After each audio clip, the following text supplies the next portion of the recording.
Good evening, everyone. Today's topic is Noether's theorem. Emmy Noether was one of the great, or we can say first female mathematician from Germany. ये उस समय mathematicians बने जिस समय females को generally universities में पढ़ना allow नहीं था, और वो फिर जर्मनी छोड़ के अमेरिका गए जब नाजियों का पूरा जर्मनी के ऊपर पूरा प्रभाव था, तो वो यूनाइटेड स्टेट्स ऑफ अमेरिका में गए। और जो ये थ्योरम है Noether's theorem, it's one of the beautiful and most useful piece of we can say theorem.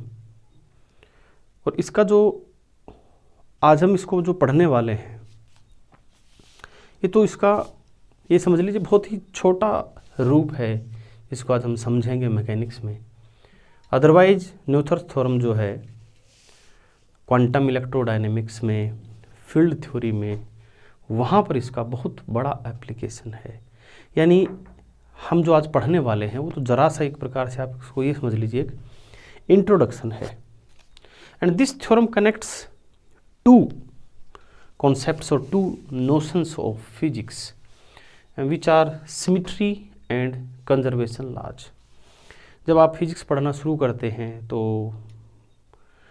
एक सबसे पहले जो आप कंजर्वेशन का जो रूल आपके सामने आता है in your elementary classes, that is conservation of mechanical energy और conservation of total energy, then conservation of linear momentum, then your studies conservation of angular momentum. So ये जो कंजर्वेशंस हैं कुछ सर्टेन क्वांटिटीज के, वो कंजर्वेशंस क्यों है, वो एक बेसिक रूप में कनेक्टेड हैं बच्चों सिमिट्री से। ठीक है, तो वो कैसे कनेक्टेड है, मींस अगर कोई सिमिट्री है तो कौन सी क्वांटिटी कंजर्व होगी, ये न्यूथर्स थ्योरम हमें बताता है। यहाँ पे जो हम न्यूथर थ्योरम का एक स्टेटमेंट हम यहाँ पे लिख रहे हैं, और बहुत ही सिंपल सा स्टेटमेंट है, and that is for each symmetry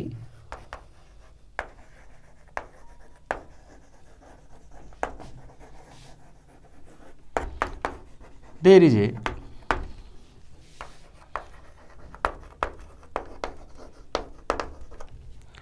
conserved quantity.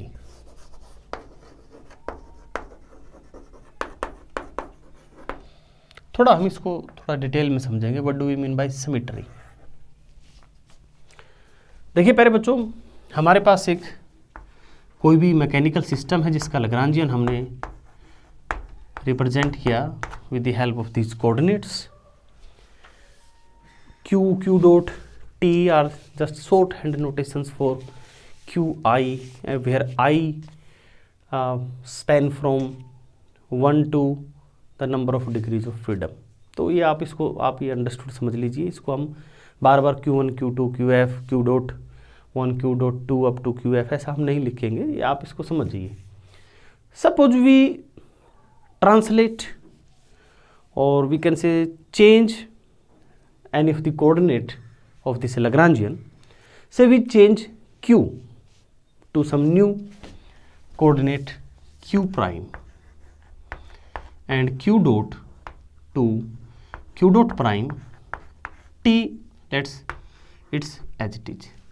Then our new Lagrangian, if our new Lagrangian is same with the previous one, after some translation of coordinates, then we say that translation is a symmetrical translation. तो symmetry का मतलब इसमें, क्योंकि मैं symmetry पे थोड़ा और बात करने वाला हूं, प्यारे बच्चों कुछ ट्रांसलेशंस ऐसे होते हैं जो सिमेट्रिकल हैं, और वो एक कॉमन सेंस में भी सिमेट्रिकल हैं। कुछ ऐसे ट्रांसलेशनल हैं जो अगर स्मॉल अमाउंट में हम करते हैं, वेरी स्मॉल अमाउंट में, और उनका जो फर्स्ट ऑर्डर चेंज है लैग्रांजियन में, वो लैग्रांजियन को अफेक्ट नहीं करता। तो दोनों ही तरह के जो हमारे ट्रांसलेशन हैं उनको हम सिमेट्रिकल ट्रांसलेशन कहेंगे। यानी कहने का अर्थ ये है कि कुछ हमारे ट्रांसलेशन ऐसे हैं जिसमें हम लार्ज अमाउंट में भी करें तो भी वो सिमेट्रिकल होते हैं। कुछ ऐसे हैं जिन पे कंडीशन है कि वो स्मॉल अमाउंट में होना चाहिए। कितना स्मॉल अमाउंट में होना चाहिए कि उनका जो फर्स्ट ऑर्डर चेंज है लैग्रांजियन में, I will explain what do we mean by first order change in Lagrangian, वो भी अनचेंज अगर है तो उसको भी हम सिमेट्री की कैटेगरी में रखते हैं। ये मैं इसलिए बता रहा हूँ कि कई बार ना एक थोड़ा हमें एक गलत मैसेज जाता है। हम क्या सोचते हैं कि जो स्मॉल ट्रांसलेशन है वही सिमेट्रिकल है, परंतु नहीं। लार्ज ट्रांसलेशन जो है, कुछ सारे नहीं, कुछ लार्ज अमाउंट के ट्रांसलेशन भी सिमेट्रिकल होते हैं, और कुछ जो स्मॉल हैं और उनके कारण अगर लैग्रांजियन चेंज हो तो वो भी सिमेट्रिकल है। अगर उनका फर्स्ट ऑर्डर चेंज 0 नहीं है तो फिर वो सिमेट्रिकल नहीं है। So this was about symmetry. And conserved quantity means the quantity which does not change with time. This quantity is called conserved quantity. Conserved means the quantity which does not change with time. I have also one more statement for this Noether's theorem. ये थोड़ा सा इससे हम इसको कहेंगे, थोड़ा और हमने इसको एक्सप्लोर किया है, and that is for each invariance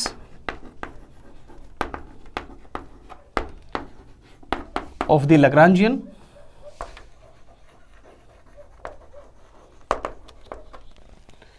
function, or we can say action integral. एक बात हम इसमें और भी कह सकते हैं, for each invariance of the Lagrangian function और action integral और equation of motion, तीनों का मतलब एक ही है। अगर Lagrangian फंक्शन इनवेरिएंट है तो एक्शन इंटीग्रल भी इनवेरिएंट होगा। अगर ये दोनों इनवेरिएंट है तो हमारा जो इक्वेशन ऑफ मोशन है वो भी इनवेरिएंट होगा, वो भी चेंज नहीं होगा। तो प्रत्येक इनवेरिएंस के लिए, for every invariance of Lagrangian function और एक्शन इंटीग्रल और equation of motion under A continuous transformation, ये मैं अंडरलाइन कर देता हूँ, ये बात समझना बड़ा जरूरी है। What do we mean by that? Continuous transformation, there is a conservation theorem. There is a conservation theorem. इसको थोड़ा समझिएगा। ये पहले मैं बताऊंगा कि कंटिन्यूअस ट्रांसफॉर्मेशन का अर्थ क्या है। जो हम सिमेट्री की जो हम बात कर रहे हैं, जो हम ट्रांसलेशन की जो हम बात कर रहे हैं, जो हमने क्यू से क्यू प्राइम का जो ट्रांसलेशन किया उसकी जो हम बात करें, वो इट मस्ट बी कंटिन्यूअस। अगर वो कंटिन्यूअस नहीं है तो फिर हमारा ये थ्योरम एप्लीकेबल उस पर नहीं होगा। या कंटिन्यूअस का मतलब समझिएगा। देखिए, suppose you have a cube, okay, so if we have a cube and we rotate the cube by 90 degree, then we can say it is symmetrical. Means अगर आपके पास क्यूब है, हम उसको एक 90 डिग्री एंगल पर रोटेट करते हैं तो आप कहेंगे कि ये तो वैसा का वैसा ही होगा जैसे पहले था। बट अगर आप उसको 30 डिग्री पर रोटेट करते हैं क्यूब को, तो वो सिमेट्रिकल नहीं है। ठीक है, तो क्यूब का जो रोटेशन है that is not continuous transformation. But अगर आप एक स्फीयर की बात करें, सपोज आपके पास एक बॉल है जिस पे कुछ भी नहीं बना हुआ है, बॉल है, एक ही रंग की बॉल है। अब उस बॉल को आप अगर रोटेट करते हैं बाय एनी आर्बिट्रेरी एंगल, आपको वो सेम दिखेगी। तो जो बॉल का जो रोटेशन है, जिसको हम स्फेरिकल सिमेट्री कह सकते हैं कि the sphere is spherical symmetric with rotation of any amount of angle. अब आप उसको चाहे 30 डिग्री पर रोटेट करो, चाहे 1 डिग्री पर रोटेट करो, चाहे 90 डिग्री पर रोटेट करो, आपको वो सिमेट्रिकली लगेगा। तो इस तरह का जो ट्रांसलेशन है, इस तरह का जो ट्रांसफॉर्मेशन है, उसको हम कहेंगे कंटिन्यूअस ट्रांसफॉर्मेशन। तो हमारा जो नोएथर्स थ्योरम है उसके लिए कंडीशन है द ट्रांसफॉर्मेशन और the symmetrical transformation must be continuous. And dear student, here symmetry means, जैसे मैंने बताया था कि एनी चेंज इन कोऑर्डिनेट्स, अगर लैग्रांजियन का जो फर्स्ट ऑर्डर है चेंज है वो 0 है, तो हम उसको कहेंगे कि वो सिमेट्रिकल हमारा ट्रांसलेशन है। इसका हम एक प्रूफ करते हैं। देखिएगा, बहुत सी किताबों में बहुत अच्छे बेहतरीन तरीके से इस प्रूफ को दिया गया है। हर किताब ने पूरा अपने इसमें एनर्जी लगाई है इसको प्रूव करने। मैंने भी एक बुक से ही इसको लिया है। तो प्यारे बच्चों, मैंने मान लिया कि I have a transformation of our generalize coordinate q i to q i plus epsilon K i Q. यानी हमने क्या किया, हमारे जितने भी जनरलाइज कोऑर्डिनेट्स थे उन सारे जनरलाइज कोऑर्डिनेट्स को जो क्यू आई था उसको हमने Q i plus epsilon K i Q में ट्रांसफॉर्म कर दिया या ट्रांसलेट कर दिया। सो हमने जो ये चेंज किया है कोऑर्डिनेट क्यू आई में, यहाँ जो एप्सिलॉन है, so epsilon is a small number. Okay, epsilon is an infinitesimal number. और जो मैं बार बार कह रहा हूं ना कि first order change must be 0, तो इसका अर्थ क्या है? इसका अर्थ यह है कि this epsilon is so small that epsilon square is nearly equal 0. This is the definition for any infinitesimal number. Means square of this quantity is 0, or you can say epsilon is a number, but its square is not a number.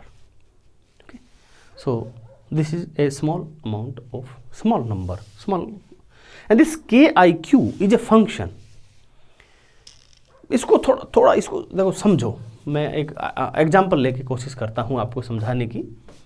जैसे मान लो ये हमारे पास एक x y coordinate है, x and y, and I have y equals 5. This is equation of a straight line, and ये इसका graph है, वाई इक्वल्स 5 का। अब प्यारे बच्चों, अगर मैं इस 5 को साइन एक्स से मल्टीप्लाई कर दूं तो आप क्या देखेंगे कि जो स्ट्रेट लाइन का जो ग्राफ था, अब ये हमारा ग्राफ जो है इस प्रकार से बन जाएगा, and this will be 5, this will be -5। ठीक है, बट अगर मैं इस 5 को 0.0001 साइन एक्स से मल्टीप्लाई करूं तो अब यही ग्राफ, इसमें देखो वेरिएशन तो रहेगा साइन एक्स का, but it will be like this, almost straight line. Variation का फैशन वही है उसका, साइन का रो का, but this 0.001 dilutes the effect of sine x. तो ऐसे आप इसको समझिए कि this is a function, k i is a function which may be a function of all q. अब मैंने i यहीं लगा दिया, यहाँ नहीं लगाया, but this means our ki is a function of, may be a function of all qi, or may be a function of 2 of the generalized coordinate or 3 of the generalized coordinate, and dear student, it may be a constant. ये constant भी हो सकता है, but this epsilon will actually control this behavior of this function. ये उसको dilute करेगा, यानी कि वो जो चेंज है ना वो स्लाइट होगा, इसलिए हमने इसमें एप्सिलॉन लगाया है। तो प्यारे बच्चों, हमने क्यू आई को, प्रत्येक क्यू आई को इसमें कन्वर्ट कर दिया, Q i plus epsilon K i q. And dear student, इसको आप ये भी कह सकते हैं कि ये हमारा इनिशियल जनरलाइज कोऑर्डिनेट है और ये हमारा बाद का जनरलाइज कोऑर्डिनेट है। इट्स लाइक कि जो क्यू है हमारा वो तो क्यू आई है, और जो क्यू प्राइम है हमारा वो हमारा Q i plus epsilon K i q है। Now dear students, here we are supposing that this translation is a symmetric translation. So if this is a symmetrical translation, then the differentiation of Lagrangian with this epsilon node, epsilon must be 0. This is nothing but this is statement of symmetry. If the change in Lagrangian does not depend on epsilon, it means it is symmetrical. तो अब इसको हम अगर derivative करते हैं Lagrangian with respect to epsilon, so this can be explored in this way: summation of I curly L by curly Qi and curly Qi by curly epsilon plus curly L by curly Qi dot and curly Qi dot by curly epsilon plus curly T by curly epsilon, because Lagrangian depends on these three quantities Q, Q dot and T. But dear student, we are not going to introduce the time term here, because the symmetrical variables which we are considering here, or the symmetrical operations or symmetrical translational we are considering here, are time independent. So we translate the coordinate in such a way, they are not a function of time. You can translate those functions at any time, and there is not the time has nothing to do with those kind of translation. It means जैसे आपको मैंने बोला कि there is a cube and you have to rotate the cube by 90 degree of angle. So dear student, it's your will that how much time you will take to rotate that cube. It may be you may turn that cube in just 1 second, or you may take 2 or 3 seconds. So time is not a parameter in this operation, because if we said there is a symmetry at 90 degree angle, it means it's a symmetry. There is no any role of time to play. So dear student, that's why we are omitting the partial derivative time with epsilon, because this translation is time independent and nothing to do with the time factor. Now dear student, left hand side is 0 equals summation I curly L by curly Qi, and this is Ki plus curly L by curly Qi dot, and this is Ki dot. अभी थोड़ा हम इसको समझेंगे कि ये कैसे आ गया. देखो जो curly Qi upon curly epsilon, this quantity, तो इसको आप ऐसे देखिए. अगर मैं इसको परिभाषित करूं, डिफाइन करूं, सो curly Qi by curly epsilon can be written as del Qi by del epsilon, and where limit del epsilon tends to 0. इसको हम ऐसे कह सकते हैं. तो थोड़ा समझे तो ये क्या है कि हमारा change in Qi, how much the generalized coordinate has been changed. So in this case, this is our final coordinate, this was our initial coordinate. So what is the change? So subtract final में से initial घटाइएगा. When you subtract Qi from this one, you get this quantity epsilon Ki Q. Ki is a function of Q, so I am omitting this. So epsilon Ki, okay, this is delta Qi upon delta epsilon tends to 0. So first of all, the epsilon is already tends to 0. So this is nothing but this doesn't represent but the epsilon, and this epsilon gets cancelled out, and delta Qi upon delta Qi upon curly epsilon is nothing but Ki, which I have written here. Okay, and the same way this Ki dot is this one, and how to write it as, इसको भी समझा देते थोड़ा. देखिए, this quantity can be written as d by dt of curly Qi by curly epsilon. So dear student, curly Qi upon curly epsilon is Ki, अभी हमने किया इसको, and d by dt of Ki is Ki dot, time derivative of Ki. So this is the quantity. Now from Lagrangian equation, from Euler Lagrange equation we can write, अभी हमें ध्यान है d by d t curly L by curly q i dot is equal to curly L by curly q i. Means अब ये जो curly L by curly q i है उसकी जगह अब हम ये रखेंगे, तो आपके पास ये आ गया 0 is equal to summing over i d by d t curly L by curly q i dot k i plus curly L by curly q i dot and this is d by d t of k i. हम इसको थोड़ा ऐसे लिख देते हैं। So dear student, ये हमारे पास एक मैथमेटिक्स में डिफरेंशिएशन में आता है product rule. So by using the product rule, अब आप प्रोडक्ट रूल कैसे यूज करेंगे? First function as it is differentiation of second plus second as it is differentiation of the first function. So this is actually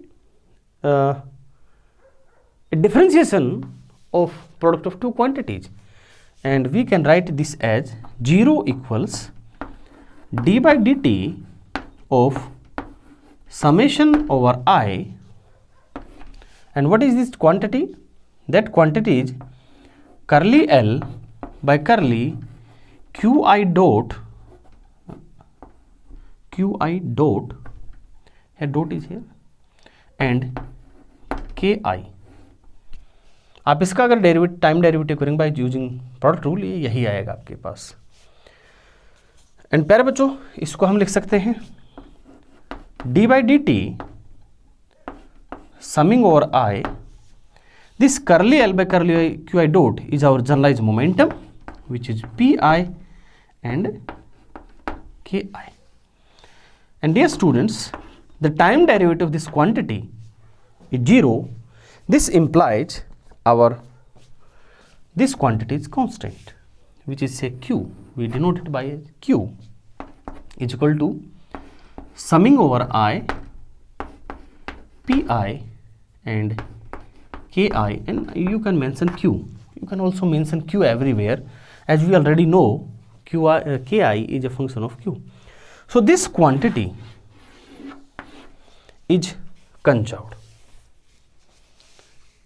for any dynamical system if we translate qi to this qi plus epsilon ki qi, then this quantity will be conserved. The quantity is generalized momentum and its product with this function. So for different dynamical or mechanical problems, ki is different and epsilon is different. हम ये कह सकते हैं कि किसी भी system में क्या क्वांटिटी कंजर्व होगी वो हमें ये बताता है। तो एक प्रकार से आप ये कह सकते हैं कि this is a generalized conservation law.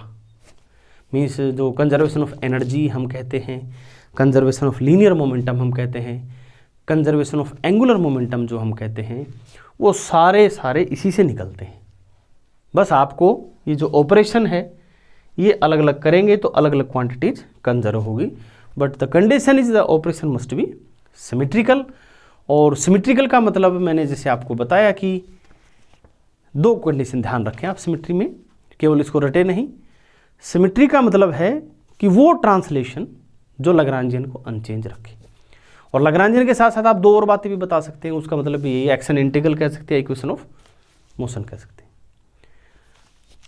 अब मैंने कहा कि कोई भी ट्रांसलेशन, अब ये ट्रांसलेशन बच्चों बड़ा भी हो सकता है छोटा भी हो सकता है, परंतु अगर कोई छोटा ट्रांसलेशन है जिसका फर्स्ट ऑर्डर लैग्रांजियन का चेंज 0 है और वो अगर लैग्रांजियन को अनचेंज करता है तो वो भी एक प्रकार से सिमेट्री में आता है।